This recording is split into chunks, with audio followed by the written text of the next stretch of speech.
আসসালামু আলাইকুম, কেমন আছেন সবাই? আপনারা দেখতে পাচ্ছেন আমার ছাদ বাগানের ভাগো আনারগুলো খুব সুন্দর হয়েছে এই গাছের, এবং থোকায় থোকায় হয়েছে দেখতে পাচ্ছেন অনেকগুলো আনার এখানে। এটা হচ্ছে ভাগো আনার। আনার মোটামুটি সবসময় থাকে গাছে, কোনো সময় কম, কোনো সময় বেশি থাকে। আমি ছাদে ভাগো আনারটাই বেশি রেখেছি, এটা রেগুলার ফলন দিয়ে থাকে, তাই এগুলা যা দেখতে পাচ্ছেন সবই ভাগো আনার। এই গাছটা নুয়ে গেছে, এটাকে সোজা করে দিতে হবে। এখানেও আছে, এটাও ভাগো আনার।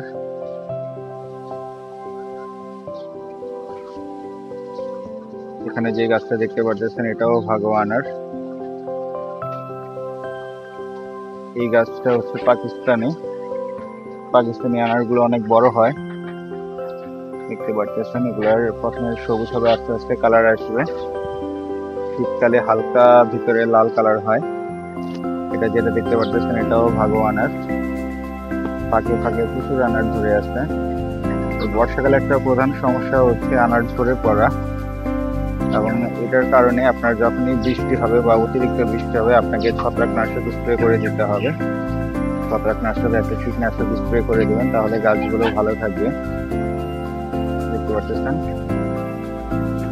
এখানে যেটা দেখতে পাচ্ছেন এটা হচ্ছে পাকিস্তানি আনার। বেডে আমি আগে আনার করিনি, এই পাকিস্তানি আনারটাই প্রথম বেডে দেওয়া হয়েছে। দেখতে পাচ্ছেন কি চমৎকার ফলন এসেছে। পাকিস্তানি আনারগুলো খুব সুন্দর হয়। অনেক বাংলাদেশের ভিতরে যে জাতগুলো পাওয়া যায় তার মধ্যে পাকিস্তানি আনার অন্যতম একটা শ্রেষ্ঠ আনার বলবো আমি, কারণ এটা যেমন রসালো তেমন বড় সাইজ হয়। ভিতরে যদিও সাদা হয় বর্ষাকালে, শীতকালে হালকা পিঙ্ক কালারের মতন আসবে, টকটকে লাল হবে না। টকটকে লালের জন্য আপনাকে এখানে দেখতে পাচ্ছেন এগুলো হচ্ছে অস্ট্রেলিয়ান আনার। এটা ভিতরে বাহিরে সবসময় লাল হবে, শীতকালে অতিরিক্ত একদম গাঢ় লাল হবে।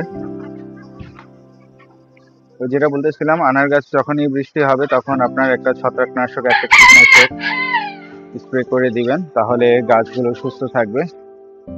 আর নিয়মিত খৈল পচা পানি দিতে পারবেন, পানি দিলে গাছগুলো ভালো থাকবে। বা যেহেতু 12 মাসই ফল থাকে, গাছের শক্তির প্রয়োজন হয়। এই গাছটা যেটা দেখতে পাচ্ছেন এটা হচ্ছে অস্ট্রেলিয়ান আনার। অস্ট্রেলিয়ান আনারের প্রথম মাদার প্ল্যান্ট এটা, অনেক বছর হয়ে গেছে, এটা 2018 সালে সংগ্রহ করা। দেখতে পাচ্ছেন অনেক ঝোপাল একটা গাছ, বড় সড়ো গাছ। এখানে যেটা দেখতে পাচ্ছেন এটা ভাগোয়া।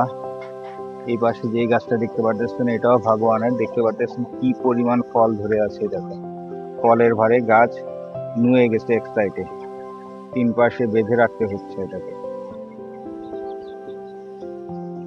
বৃষ্টির কারণে মাটিটাও নরম হয়ে যায়, যার কারণে দেখেছে এক সাইড হয়ে গেছে গাছটা। এখানে যে গাছটা দেখতে পাচ্ছেন এটাও পাকিস্তানি আনার। আমার সাথে পাকিস্তানি আর ভাগো আনারটাই বেশি, ওই দুইটা আমার কাছে খুব ভালো লাগে। অস্ট্রেলিয়ান সীমিত পরিসরে আছে, অস্ট্রেলিয়ানটাও খুব বীজ সফট হয়। এখানে যে 3টা জাতের আনার দেখতে পাচ্ছেন সবগুলাই বীজ একদম সফট হবে। সবাইকে অসংখ্য ধন্যবাদ ভিডিওটি দেখার জন্য। আসসালামু আলাইকুম, খোদা হাফেজ।